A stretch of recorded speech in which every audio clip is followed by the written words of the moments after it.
जय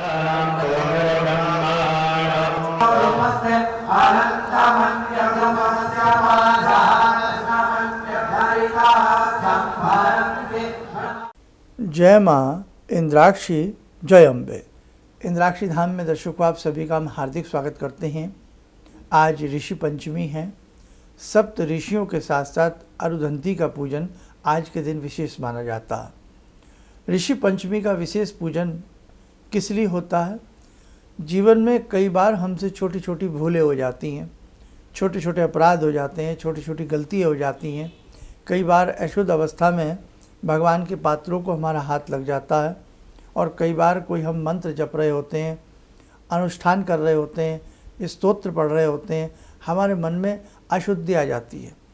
बहुत व्यक्ति ऐसा कहते भी हैं और ऐसा सुना भी है कि जब हम पूजा करते हैं, भक्ति करते हैं तो कई बार बड़ा मन अपवित्र सा हो जाता है, अजीब अजीब से गलत गलत ख्याल भी आते हैं।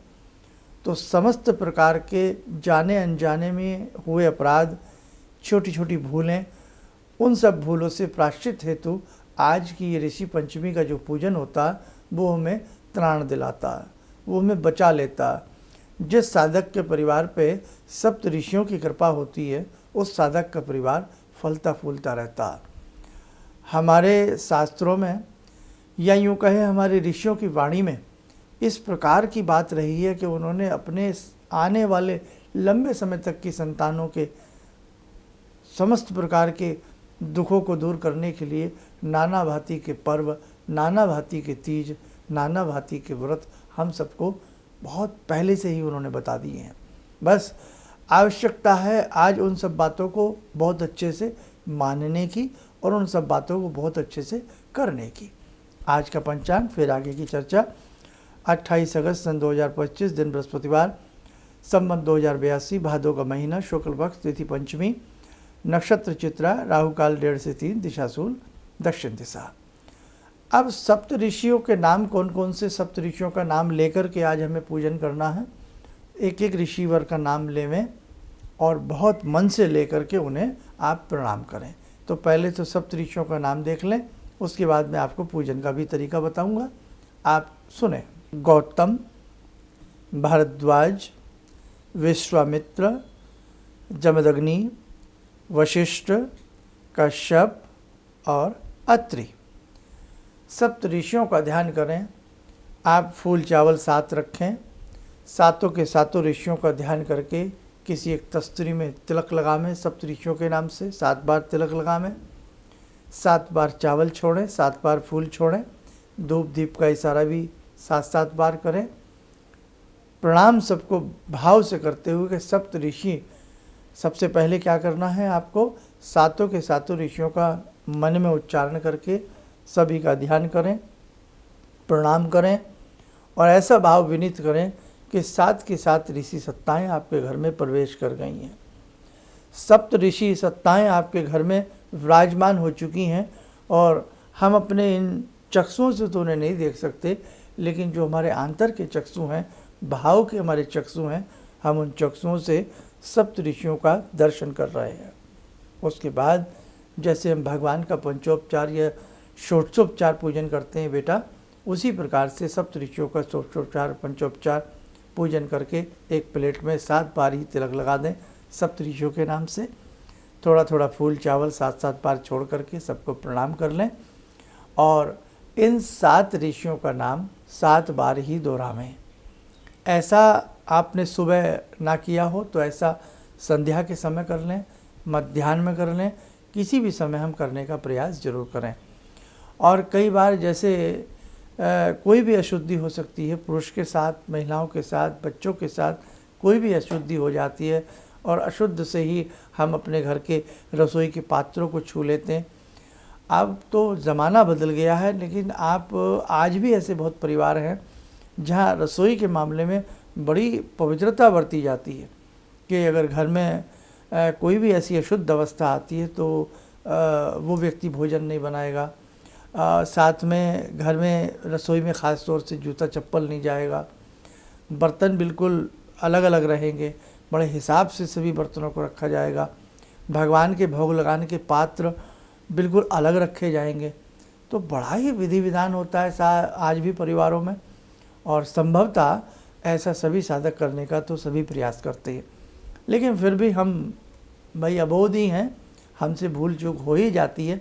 इसीलिए ऋषि पंचमी का ये एक ऐसा व्रत आता है साल में, भादों का महीना हो, शुक्ल पक्ष की पंचमी तिथि को ऋषि पंचमी का ये व्रत आता है, ताकि साल भर हमसे कोई भी अशुद्धि ईश्वर के प्रति, देवों के प्रति, देवताओं के प्रति हमसे बरती गई हो तो सप्त ऋषियों की कृपा बरसे और हमारा वो बोध अपराध क्षमा हो जाए, हमारा वो ज्ञान क्षमा हो जाए। ठीक है बेटे, समझ में आया?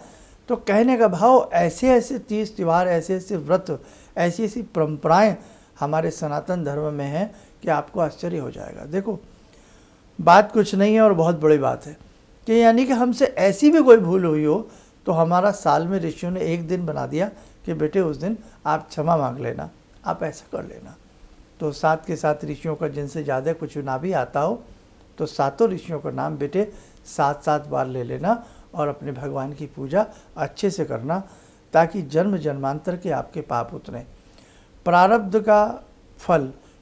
का फल जब भी जीवात्मा कोई आती है तो प्रारब्ध का कर्म फल अपने साथ लेकर के आती है, और वही कर्म फल जन्म पत्रिका के रूप में कागज़ पर उतार लिया जाता है।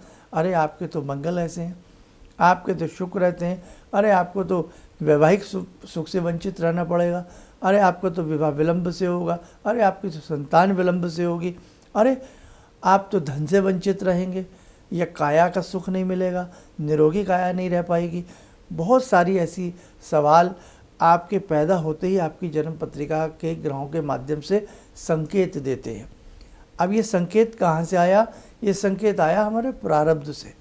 जैसा हमने प्रारब्ध में बीज बोया है वैसा हमें भोगना और काटना पड़ता है। इसीलिए साधना साधना साधना, संध्या उपासना हमें जरूर करनी चाहिए। ऐजापा जब चलते फिरते करिए, लेकिन संध्या उपासना जब तक नहीं करेंगे तब तक कि वो बात नहीं बनेगी। इसलिए हमें 2 समय नहीं ना सही, भले ही क्योंकि काम काज के में बहुत व्यक्ति व्यस्त रहते हैं, तो कम से कम एक समय हमें प्रातःकाल की संध्या वंदन तो करना ही चाहिए। हमारे ऋषि मुनि, आपने पढ़ा हो, देखा हो कि शरीर के ऊपर दीमक जम जाती थी, इतना जप तप किया करते थे। रावण को अपने शीश काटने पड़ते थे, तब भगवान शिव की प्रसन्नता से वो कुछ न कुछ प्राप्त करता था। कहने का भाव कि बहुत भक्ति हमें अपने मन से करनी पड़ती है। इसलिए जब तक आप प्रातःकाल या सायंकाल की 1 घंटा आधा घंटे की बैठक भगवान से नहीं करेंगे तब तक बेटा वो बात नहीं बनेगी।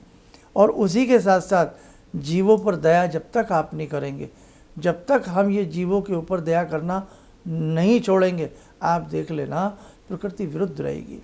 आज हमने जंगल काट डाले, आज हमने पानी के स्रोत पी डाले, आज हम जीवों के ऊपर दया नहीं कर रहे हैं। बहुत बुरा हाल है। मतलब आदमी ने ये कहना नहीं मुझे चाहिए, शेर जैसे एक ताकतवर उसको भी अपने वश में कर लिया है ना। उसको भी आप देखें ना कैसे नचा देते हैं लोग बाग, कैसे हाथी को अंकुश चुभा करके उसका एक टांग ऊपर करो, नमस्ते करो, सूंड करो, ऐसे ऊपर करो। तो मतलब बड़ा ही अजीब माहौल सा बनता जा रहा है। इसलिए बेटे ध्यान रखना, साधना जब ही अपना फल देती है जब हम जीवों पर दया करते हैं, हम प्रकृति प्रेमी बनते हैं, हम सबके प्रति सम्मान करते हैं, चाहे वो वृक्ष हो, चाहे वो कोई जीव हो, जीवात्मा हो, प्राणी हो, कोई भी हो, सबके प्रति जब तक हमारे मन में आदर नहीं आएगा, प्रेम नहीं आएगा, भाव नहीं जगेंगे, तब तक ध्यान रखना आपकी भक्ति भी नहीं जगेगी। हैं तो ध्यान रखना हमारी बात। आइए समय हो चला आज की ध्यान साधना का। जुड़ते हैं जगत जननी मंगल करणी से। ॐ सिन्दूरारुणविग्रहां त्रिनयनां माणिक्यमूलस्फुरात् स्तारानायकशेखरं स्मितमुखी भापेन वक्षोरुवां पाणिभ्यामलपूर्णरत्नचषकां रत्नोत्परां बिभ्रति सौम्यां रत्नगटस्थरक्तचरणां ध्यायेत्पराम् अम्बिकां खड्गं चक्रगदेषु चापपरिगान् चूलम्बुसुण्डिं शिरा शङ्खं संदधतीं करे स्त्रीनयनां सर्वाङ्गभूषावृतां नीलास्मद्युतिमास्य पाददशकां सेवे महाकालिकां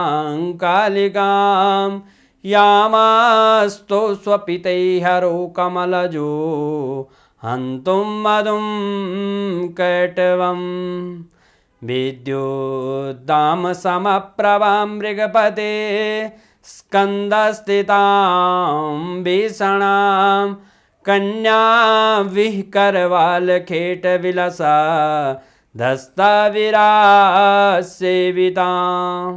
हस्तैश्चक्रगदाशिखेटविशिखां चापं गुणं तर्जनीं विप्राणामलिलात्मिकां शशिधरां दुर्गां त्रिनेत्रां भजे। कवच बना लें, ध्यान करें, भगवती का शुभ आशीष हम सबके ऊपर बरस रहा है।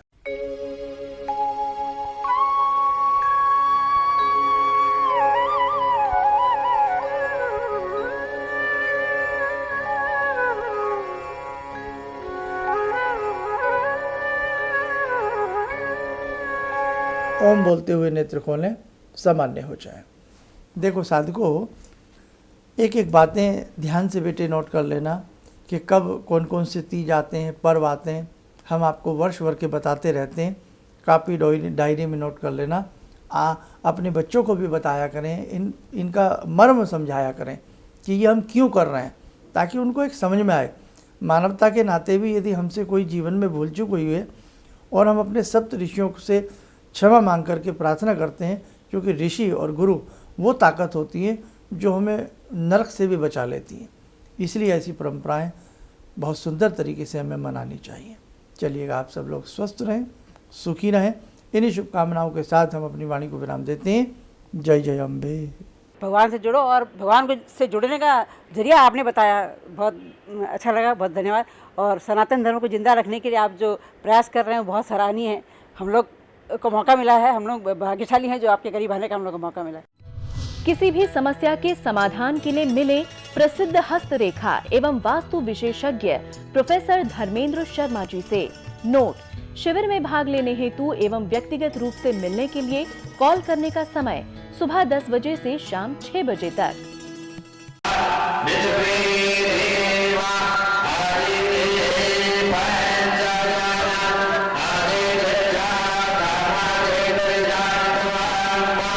Yeah.